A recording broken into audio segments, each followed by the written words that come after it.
তিতলির ফুপুরা সায়নার ফুপুদের কথা শোনাচ্ছেন।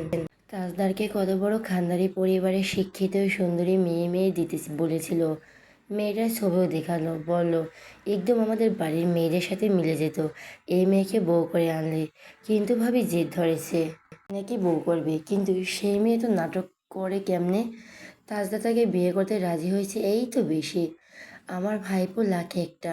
ওর মাকে কিসের ভূতে ধরেছে আল্লাহ জানে। কারো কথাবার্তা শুনলো না। সায়নার খালামা বলল, আপা এসব শুনলে মেয়েটা কষ্ট পাবে। আমার বোনঝিও কম কিসের।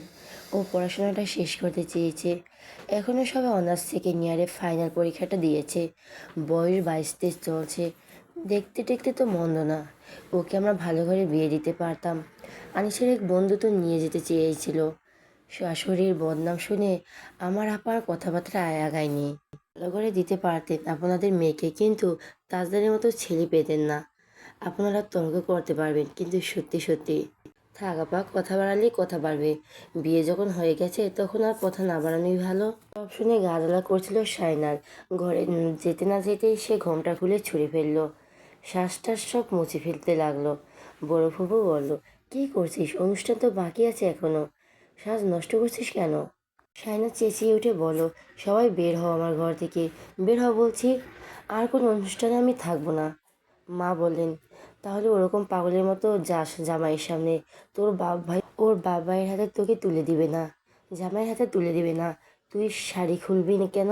সায়না অগ্নিতুগ্ন হয়ে বলল, কারোর সামনে যাব না আমি। তোমাদের আমি কখনো ক্ষমা করব না আম্মা। আমার জীবনটা শেষ করে দিলে সবাই মিলে। আমি তোমাদের শাস্তি দেব না। আল্লাহ আমাকে মেরে ফেলুক। এইবারই মেয়ে হয়ে জন্ম নিয়ে ভুল করেছি আমি। লোভীর গোষ্ঠী। আইদা বেগম নিজেকে সামনে নিয়ে চলে গেলেন ঘর থেকে। রান্নাঘরে গিয়ে চোখ মুছতে লাগলেন। শারমিলা বলল, তোমার মা মেয়ে এবার থামো। তুমি কেন কাঁদতেছো আবার? কোনো মা মেয়ে খারাপ চায়? ওই মেয়ে কি বলছে শুনতে পাচ্ছিস না? শারমিন বলল, আশ্চর্য। ও কষ্ট লাগতেছে, ও বলবে না? তোমাকে সেসব কানে তুলতে হবে কেন? আখদের খুরমা, খেজুর, মিষ্টি আর নাস্তার প্যাকেট চলে এসেছে। শাওন আর আছির সব গাড়ি থেকে নামিয়ে বাড়ির ভেতরে পা রাখত। তানছুবার তিতলি দাঁড়িয়ে কথাবার্তা বলছে। সায়নার সাজ নষ্ট করে দিয়েছে শুনে তানছুবার মেজাজ খারাপ হয়ে গেছে। এখন একটা কাপড় পিক তোলা হয়নি। এটা কোন আকদের অনুষ্ঠান হলো? শাওন আর আনিসকে দেখা মাত্র তানছুবা বলল, আনিস ভাই, আপনারা কি ফটোগ্রাফার ঠিক করেছেন? বলো, শাওনকে জিজ্ঞেস করো। শাওন বলল, তৌসিফ ভাই করেছে। তৌসিফ তিতলির চাচার ছেলে। তিতলি খুশি হয়ে বলল, তাহলে কিছুক্ষণ পর আসবে বোধহয়। কিন্তু শায়ন তো সাজগোজ নষ্ট করে ফেলেছে। আনিস বলল, ছবি ভিডিও বিয়ের সময় হবে, এখন দরকার নেই। তানসুব অবাক হয়ে বলল, দরকার নেই মানে? 12,000 টাকা দিয়ে সাজিয়েছি কেন তাহলে? ভাইয়ার টাকাগুলো নষ্ট করার কি দরকার ছিল? শাওন বলল, আমাদের বলে লাভ কি? তোমাদের বাড়ির বউ কেন সাজ নষ্ট করলো সেটা আমরা কি করে জানবো? কাঞ্চবা হনহনিয়ে চলে গেল। শাওন আর আনিস খোরমা, খেজুর আর মিষ্টি বিলি করলো। মসজিদে কী হয়েছে সব ফুপু খালাদের বলতে লাগলো। শাহিন শ্বশুর, চাচা শ্বশুর, ফুপা শ্বশুর রেগে গিয়েছে, ও না বলার। তাজদারও উঠে গিয়েছিল, ইত্যাদি ইত্যাদি। মহিলাদের খাওয়া দাওয়া শেষ হয়ে গিয়েছিল যদিও, কিন্তু দেরি হওয়াতে সবাই আকাত পরিয়ে ফেলার তাড়া দিয়েছিল। তাই বড়ের লোকজন খাওয়া দাওয়া হয়নি। যারা খাওয়া দাওয়া করেনি তারা খেয়ে দিয়ে উঠানোর একটা বৈঠকে বসলো। বিয়ের অনুষ্ঠান কখন হবে, কিভাবে হবে, সব নিয়ে বিস্তারিত আলাপ আলোচনা চললো। তাজউদ্দিন সিদ্দিকী প্রস্তাব দিলেন, ছেলে মেয়ের গায়ে হলুদের অনুষ্ঠান একসাথে হবে, যেহেতু একবারেই হচ্ছে। এতে অনুষ্ঠানও সুন্দর হবে, টাকা পয়সা দুই পক্ষ বেঁচে যাবে। প্রস্তাবটা সবার পছন্দ হয়েছে। ফটোগ্রাফারও চলে এলো কিছুক্ষণের মধ্যে। পড়ন্ত বিকেলের আউটডোর ফটোগ্রাফি করার পরিকল্পনা ছিল তানসুবার, কিন্তু বর কনে দুজনেই বেঁকে বসে আছে। ভাইয়া মসজিদ থেকে সোজা ঘরে গিয়ে ঘুমাচ্ছে। তার বউ গোসল নিয়ে সালোয়ার কামিজ পরে ফ্যান ছিঁড়ে গায়ে কাঁথা জড়িয়ে কপাল কুচকে ঘুমাচ্ছে। সে কারো মুখও দেখতে চায় না। সেসব শুনে মুরব্বীরা খারাপ কিছু বলবে, তাই সিদ্ধান্ত নেওয়া হলো ওরা দুজনেই একটু আরাম করে নিক। তারপর রাতে ওই বাড়ির সাথে সুন্দর করে ছবি টবি তোলার আয়োজন করা হবে। ছেলেমেয়েরা আনন্দ উল্লাস করবে ওদের ভাই আর ভাইয়ের বউ নিয়ে। সায়নাকে শাড়িটা পরিয়ে সাদামাটাভাবে সাজিয়ে দেবে তানসুবা। সায়না বেঘরে ঘুমাচ্ছিল। মা তাকে ডেকে তুলল। খালি পেটে শুধু ঘুমালেই হবে? ঘুম থেকে উঠে সায়না আবিষ্কার করলো সে আর এই বাড়ির মেয়ে নেই। এরা সবাই মিলে তাকে পর করে দিয়েছে। তার জন্য ভাত নিয়ে এলো। আকদের অনুষ্ঠানের আব্বা চমৎকার আয়োজন করেছেন। মাংস দিয়ে ভাত মেখে লোকমা তুলে সায়দা বেগম বললেন, এটা পড়ানো হয়নি, ওরা নাকি ওদের সাথে আয়োজন করতেছে। না করিস না, এই দিনগুলো আর ফিরে পাবি না। সায়না লোকমা মুখ লিখে নিয়ে চুপ করে রইল। গলার কাছে কিছু একটা গলার কাছে কিছু একটা আটকে আছে। ভাতের তো দাম। সায়দা বেগম হাঁ করে চেয়ে রইল। সায়না লোকমা মুখে রেখে একটু একটু ফোপাতে লাগলো। চোখে জল ভরে উঠতে লাগলো। বাপের বাড়ির ভাত ফুরিয়ে যাচ্ছিল, তার জন্য যে তাকে এভাবে বিয়ে দিতে হলো। এ তো বিয়ে দিলে ভালো ছিল। সায়দা বেগম বলেন, মুখে ভাত নিয়ে কাঁদতে নেই। তুই এরকম ঘুমাচ্ছিস শুনে মানুষ এক এক কথা বলতেছে। আকদের পর বর বউয়ের এখনো তারা দেখা দেখি হয়নি। বরের হাতে কেউ বউ তুলে দেয়নি। কি আশ্চর্যের কথা। সায়না ভাত চিবি বলো, ওই মুখ আমি দেখতেও চাই না। আমার হাত কারো হাতে তুলে দিতে হবে না। ভালো রাখার জন্য আমি যথেষ্ট। ওই সব মানুষ আমার অসুখের কারণ হবে আরও। আর খাবো না, যাও। সায়দা বেগম আর জোরাজুরি করলেন না, চুপচাপ চলে গেলেন। কিছুক্ষণ পর তিতলি এসে বলল, সায়না তোমাকে আপু সাজিয়ে দেবে, মুখটুক ধুয়ে ফ্রেশ হয়ে নাও। সায়না বিছানা থেকে নামলো না অনেকক্ষণ, মুখটা ফুলে গেছে। কিছুক্ষণ পর বিছানা থেকে নামলো, মুখে ঘন ঘন পানি ঝাপটা দিল। বড় আপা, মেজো আপা, ভাবি, চাচিরা সবাই শাড়িটা পরে প্রস্তুত। তানছুপা এসে সায়নাকে শাড়ি পরিয়ে দিল। সে আর কোনো হ্যাঁ না করলো না। তারপর তিতলি, তানছুপা আর তাদের কাজিনরা এসে সায়নাকে নিয়ে বেরিয়ে গেল।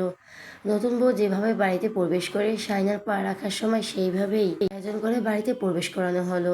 সায়না গম্ভীর মুখে দাঁড়িয়ে রইল চুপচাপ। রওশনারা বলল, মুখ এভাবে গম্ভীর করে রাখতে নেই, একটু হাসি মুখে থাক। মানুষে বলবে আমি কি বউ আনলাম। একটু হাসে না। দাদিমা বলে উঠলেন, ছেলের বউকে তুই করে বলতে নেই, ও এখন পাশের বাড়ির মেয়ে নেই। রওশনা হাসলেন, আচ্ছা আর বললাম না। তিতলি, যা ওকে নিয়ে যা। ছাদে ছেলে মেয়েকে ঠাসা, সবাই কাজিন। বউ আসা মাত্র সবাই একসাথে হইচই করে উঠল। স্প্রে ছুড়ল, ফুলের পাপড়ি ছুড়ল।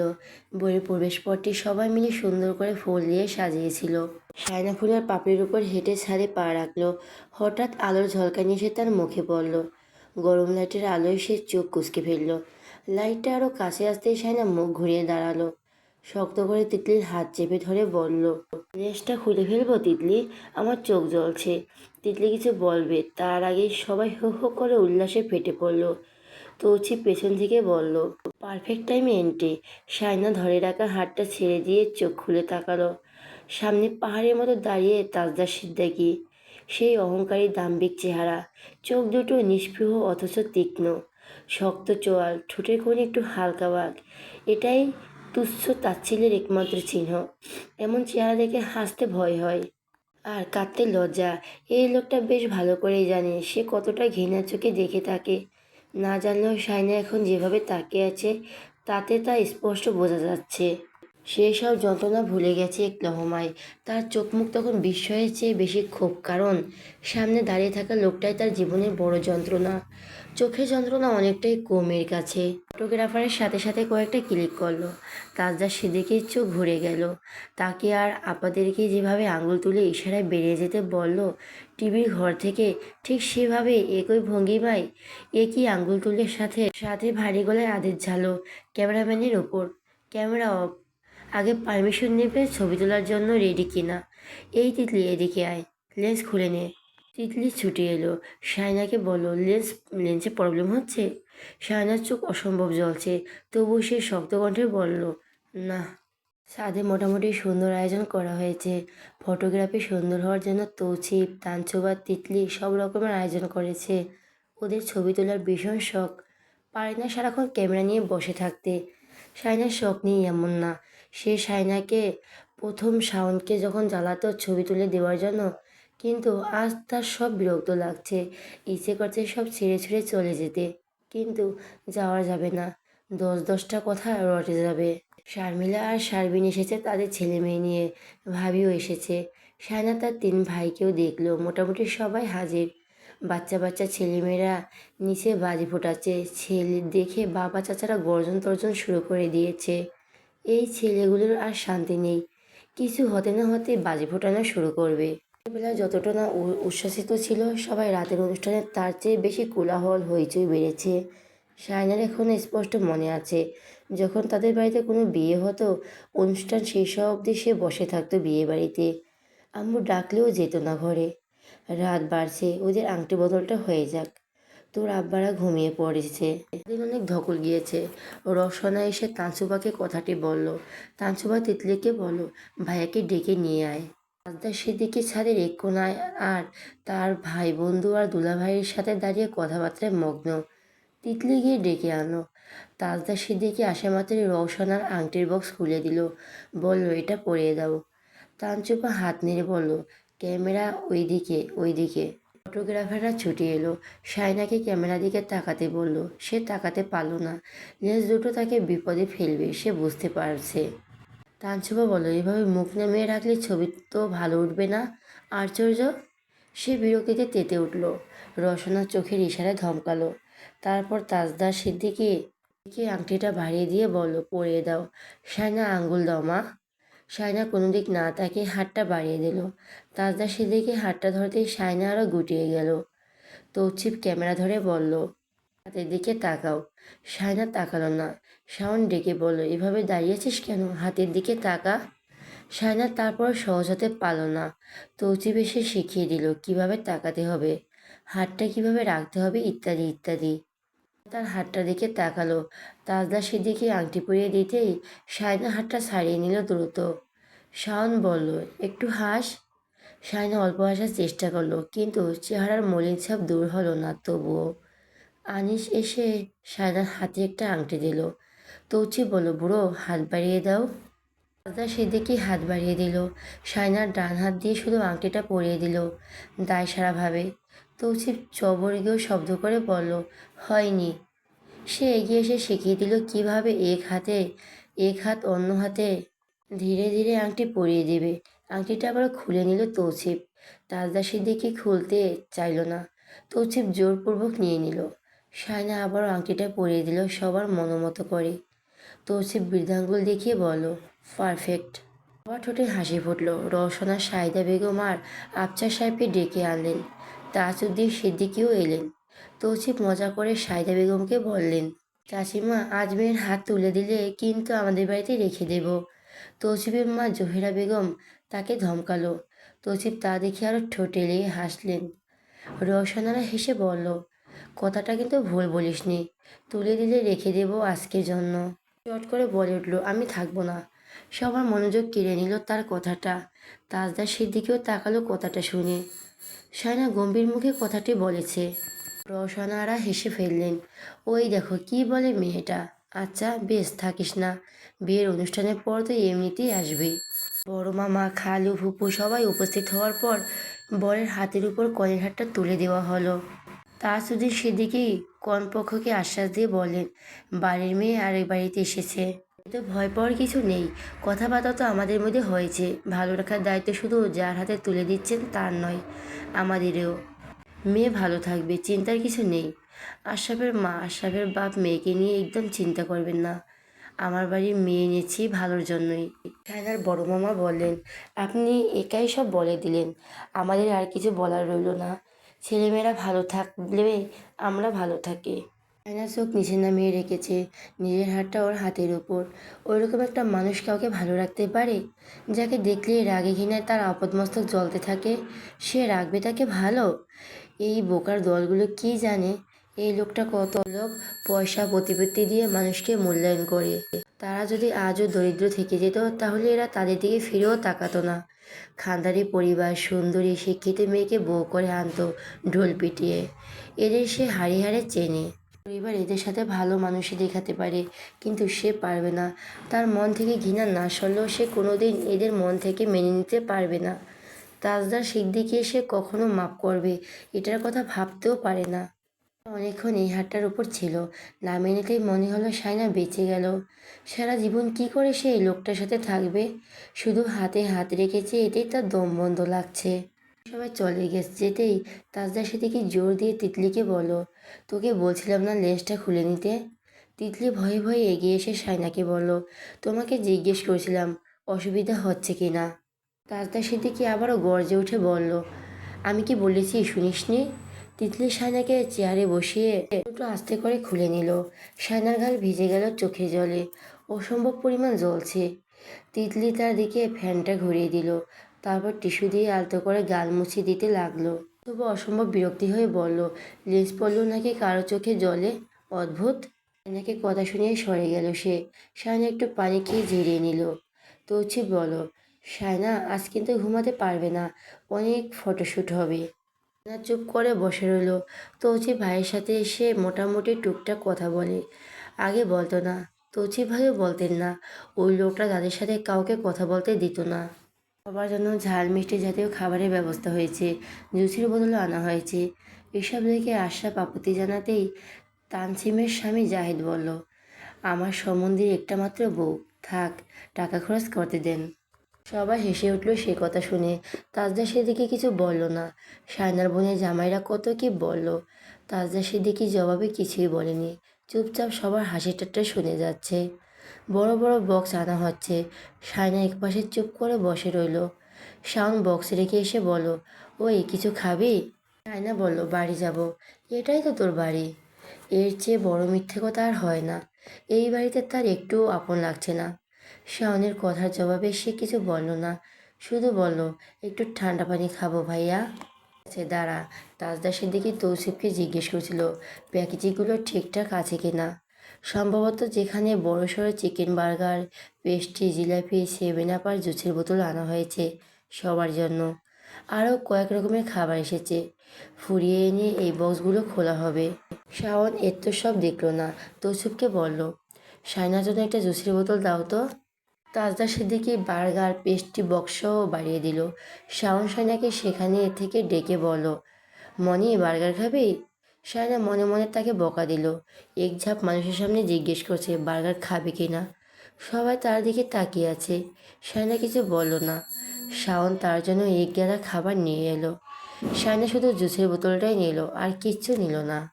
জুসটা পুরোটা খেলো সে। ঠান্ডা হওয়া খেতে খেতে লাগছিল, তার গলা শুকিয়ে আসছে বারবার। আজ এত টেস্টটা পাচ্ছে তার। জুসটা খাওয়া শেষে মনে হলো লিপস্টিক সরে গেছে। ফোনের সেলফি ক্যামেরা অন করে ঠোঁট দেখে যাবে, তখনই ক্যামেরায় তাজদা সিদ্দিকী দেখা গেল। তার কিছু পেছনের চেয়ারে বসে ফোন দেখছে। ফোনের ব্রাইটনেস হাই, আঙুল নেড়ে নেড়ে ফেসবুকের নিউজ ফিড স্ক্রল করছে সম্ভবত। ক্যামেরা অন করছে, মনে হতে চোখ তুলে তাকালো এদিকে। সায়না চট করে ক্যামেরা নামিয়ে নিয়ে ঘাট ফিরে তাকালো, তারপর গম্ভীর মুখে সরে পড়ল সেখান থেকে। বড় আপা বলল, তুই চলে এলি কেন? উনি বোধহয় তোর সাথে কথাটা বলার জন্য এদিকে গিয়ে বসেছে। তুই ইশারা টিশারাও বুঝিস না?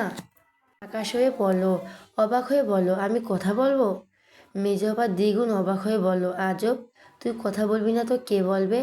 তোর জামাই না হয়েছে তো কি হয়েছে, কোলে নিয়ে নাচবো? বড় অপার মেজ আপা জমে গেল। একে অপরের দিকে তাকালো অবাকের চোখে। সায়না কোণে গিয়ে বসলো যাতে তাজদা সিদ্দিকী তাকে না দেখে, আর সেও তাজদা সিদ্দিকীকে না দেখে। খাওয়ার পর্ব শেষ হতেই আবারও ফটোশ্যুট শুরু হলো। তৌচিফ আবার দুজনকে এক জায়গায় নিয়ে এলো। ছাদে মিল ভলিউমে গান চলছে। এতক্ষণ হিন্দি গান চলছিল, এবার হাবিব ওয়াজিদের কণ্ঠ গাওয়ায় সেই গানটি চলছে। ওনার পছন্দের গান। তৌচিফ নিয়ে একটা কাপল ছবি তুলল, যেখানে বরটা কনের হাত ধরে হাতের উপর ঝুঁকেছে। সায়নার অবাধ মস্তক শিউরে উঠল। সে বেঁকে বসলো। সে এই ধরনের ছবি তুলবে না। তৌচিফ বলল, আরে ভাবিমণি, এইসব কাপল পোজ একটা প্র্যাকটিস করে নাও। বিয়ে আর গায়ে হলুদের সময় লাগবে, তখন আর শিখিয়ে দিতে পারবো না। সায়না রাজি হলো না। এই মুহূর্তে তাকে রাজি করানোর সাধ্যও নেই। সে বেঁকে বসতে তাজদা সিদ্দিকীও বেঁকে বসলো। তৌসিফ আর শাওন একে অপরের দিকে হতাশ চোখে তাকালো। তৌসিফ শেষমেশ কিছু সাদামাটা পোজ দেখালো, যেখানে হালকা দূরত্বে আছে। তাজদা সেদিকে চুপচাপ দেখলো, কপাল কুঁচকে। তৌসিফ সেগুলো সায়নাকে দেখালো, বলল, দাঁড়াতে নিশ্চয়ই সমস্যা হবে না? সায়না নীরবে সম্মতি দিল শাওনের চোখ রাঙিয়ে দেখে। প্রথম দিন থেকে তেরামি শুরু করে দিয়েছে। ফটোশ্যুট শুরু করে আবারও তাজদা সিদ্দিকের ঘড়ির সাথে সায়নার ঘুমটা একটা কোনো আটকে দেওয়া হলো। সায়না অনেকটা দূরে দাঁড়িয়ে। তৌসিফ বলল, ওনাটা ভাইয়ের হাত আটকানো থাকবে, তুমি ঘাড় ফিরিয়ে তাকিয়ে থাকবে ভাইয়ের দিকে, একটুখানি হাসবে। সায়নার সাথে সাথে ঘুমটা টান মেরে বলো, এটাও হবে না? তৌচিফ, শাওন সবাই হতাশ। শায়নার বড় দুলাভাই জামিল বলল, মনে হয় আমাদের লজ্জা পাচ্ছে। আমরা তাহলে নিচে যাই। তাজদার সাহেব, আমরা নিচে আছি। তাজদার সেদিকে মাথা নাড়ল অল্প করে। তারপর তৌচিফকে বলল, আমাকে ছাড়বি কখন? একটু দাঁড়াও। সে শায়নার কাছে এগিয়ে এসে বলল, শায়না, কথাটি শোনো। ভাইকে অনেকদিন ধরে রাজি করিয়েছি। তুমি এভাবে বেঁকে বসবে কিভাবে হবে? শায়না বলল, আমি ওভাবে তাকে ছবি তুলব না। একদম কাটকাট ভাষায় কথাটি বলে দিল সে। তৌসিফের আর কি বলা থাকে, তারা সবাই হতাশ। শেষমেশ দুজনকে দুদিকে মুখ করে দাঁড় করিয়ে ছবি তুলে তৌসিফ বলল, এবার মনে হচ্ছে বিরোধী দলের নেতা নেত্রী পারফেক্ট। বলে হতাশ হয়ে সে ক্যামেরা রেখে দিল। চেয়ারে বসে জুসের বোতল খুলে গলা ভিজালো। শায়না বাকি ক্যামেরাম্যানকে বলল, আর ছবি তুলব না, এটা নামান।